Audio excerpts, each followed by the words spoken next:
Hoje o Universo Mais fala sobre um tema extremamente importante, a consciência negra. Estamos aqui com a Juliana Toledo, advogada, que vai nos contar um pouco sobre a sua experiência de o que é ser negro no Brasil. Juliana, agradecemos que você aceitou participar dessa nossa entrevista, essa nossa conversa extremamente importante. E eu gostaria que você iniciasse com a primeira questão. O que é ser negro no Brasil? Primeiramente, eu me sinto muito honrada com o convite. É um prazer estar aqui com vocês, conversando. E eu vou contar um pouquinho da minha visão sobre o que é ser negro no Brasil. Pelo meu ponto de vista, se eu fosse definir com uma palavra, eu definiria como luta. Porque o negro, ele vem de um histórico de luta. Luta pelos seus ideais, luta por respeito, luta por preservação de direitos, né? Então eu defino inicialmente como luta. Certo. Então, falando sobre a luta, eu quero trazer agora a sua luta. Você já foi vítima de racismo? Sim, já fui vítima de racismo. Então, é uma coisa muito importante para você a questão da consciência negra, certo? Sim, com certeza. Você acha que esse dia 20 de novembro, ele traz uma consciência para todas as pessoas? Infelizmente não. Eu entendo que essa data ela é importante, mas seria interessante que ela fosse revista todos os dias, porque todos os dias temos pessoas negras sofrendo racismo. Todos os dias temos injustiça social, injustiça de diversas formas.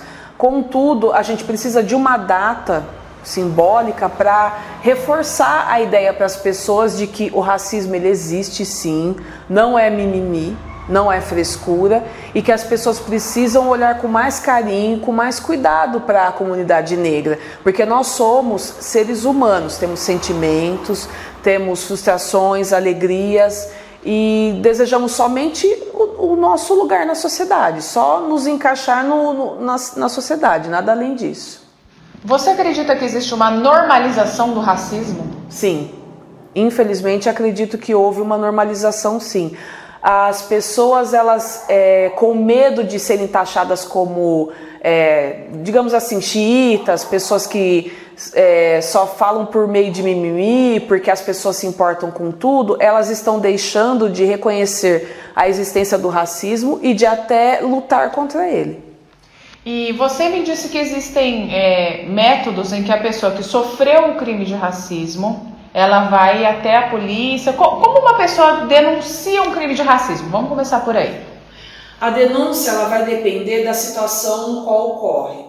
Se de repente ocorre o racismo e é possível na hora ser acionada uma viatura, a polícia vai até o local, vai averiguar os fatos e vai lavrar um termo circunstanciado que depois se tornará um BO, um boletim de ocorrência. Nesse interim é importante deixar bem frisado a ocorrência do racismo, porque tem uma diferença entre o racismo e o crime de injúria, né? Os dois são crimes, né? O racismo ele tem uma lei específica para isso, que foi criada em 1989, e ele pode, às vezes, dependendo da situação, se a pessoa que está recebendo a denúncia ela não tem um entendimento correto, ser confundido com injúria, né? Entendi. Agora, uma questão bem particular. Quando eu estudei, até um certo ponto da minha vida escolar, a gente tinha que a Princesa Isabel era uma heroína. Depois eu fui descobrir que, na verdade, não foi um ato heróico a abolição da escravatura que ela fez por questões comerciais. Que eu acredito que já foi difundido para todas as pessoas, todo mundo já sabe dessa questão. Eu gostaria que você nos falasse, para você, Juliana, quem é um herói ou uma heroína na questão da libertação do negro no Brasil? Eu encaro como herói todas as pessoas que lutam todos os dias contra o racismo. Eu não tenho uma figura específica. Eu entendo que meu pai é um herói, meu avô foi um herói. Eu entendo que os pais, os avós dos meus amigos negros e das pessoas próximas, né, que eu tenho como familiar, que são negras também, são heróis. Porque todos lutam contra o racismo. Todos os dias A partir do momento que eles se levantam, que eles abrem os olhos, eles estão lutando contra o racismo, então não tem uma figura específica. Eles instituíram a princesa Isabel porque eles queriam dizer assim, teoricamente, olha, temos uma pessoa branca que ela teve compaixão dos negros e então ela decidiu lutar contra a injustiça que estava ocorrendo no momento e contra o racismo. Ponto. É uma história muito bonita, romântica, porém não é a realidade. Infelizmente, não temos como mensurar o mal que essa versão causou.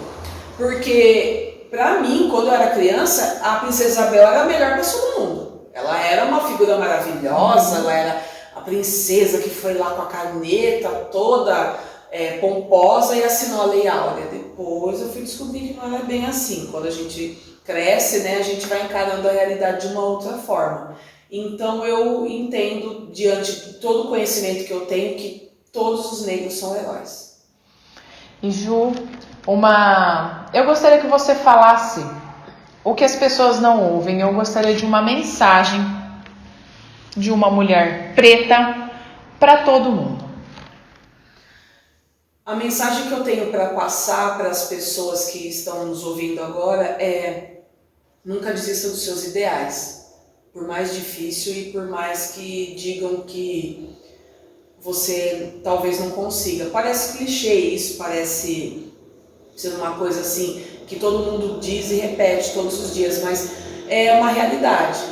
Se eu fosse levar em consideração tudo que eu ouvi desde quando eu nasci, hoje eu não seria advogada, hoje eu não seria também funcionária pública, porque eu sou servidora pública estadual, e hoje eu não teria o meu lugar na sociedade.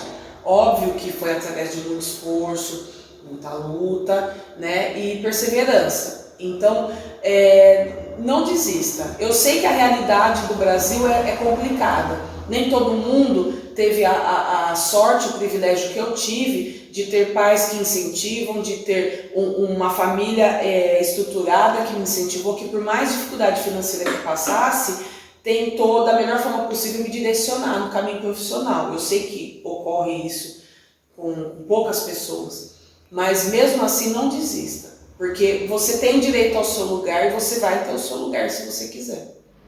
E Ju, uma última questão. Ao longo da sua vida, você que é uma pessoa que tem uma família toda de negros, existiu um momento na sua infância ou no seu crescimento em que ficou a sua mãe e o seu pai e eles conversaram com você sobre o que você poderia esperar da sociedade, como você deveria agir nessa questão do racismo? Teve aquele dia em que teve aquela conversa de mãe e filha ou de pai e filho e falou: filha, pode ser que isso aconteça, mas lide de certa forma, alguma coisa nesse aspecto? Teve sim, não quando criança, quando eu já era adulta já, através de uma situação, porque assim, eu nunca tive uma experiência forte em relação ao racismo, assim, que eu identificasse, que eu conseguisse sozinha identificar que eu estava sendo vítima de racismo. A partir do momento que eu atingi a idade adulta, eu passei a ter mais consciência e eu pude identificar que eu estava sofrendo uma situação como essa. Aí eu cheguei para os meus pais, expus a situação e eles me orientaram da melhor forma que eles podiam, né? Porque eles passaram por situações assim adversas, das mais simples até as mais esdrúxulas, né?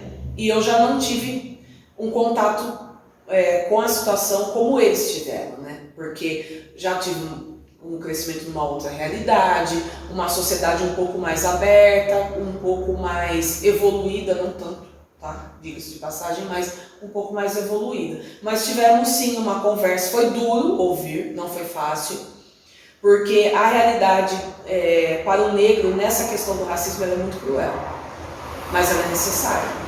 É necessário a gente ter essa conversa. Quantos anos mais você acha que a gente precisa viver para o racismo acabar? Muitos anos. A sociedade ainda precisa evoluir muito, ainda não está preparada para lidar com esse assunto.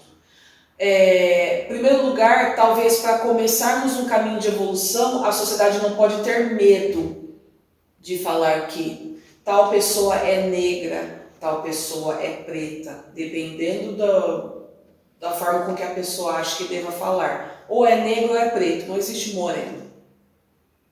Eu não sou morena, eu sou negra. Então, a partir do momento que eu me reconheço assim, eu já estou dando um passo para ajudar a evolução da sociedade. A partir do momento que as pessoas entendem isso e passem a não ter medo de me chamar de negra ou de preta, aí a sociedade já está começando a caminhar. Infelizmente, ainda não é a realidade. Juliana, muito agradecida por essa conversa. Muito obrigada por essa oportunidade.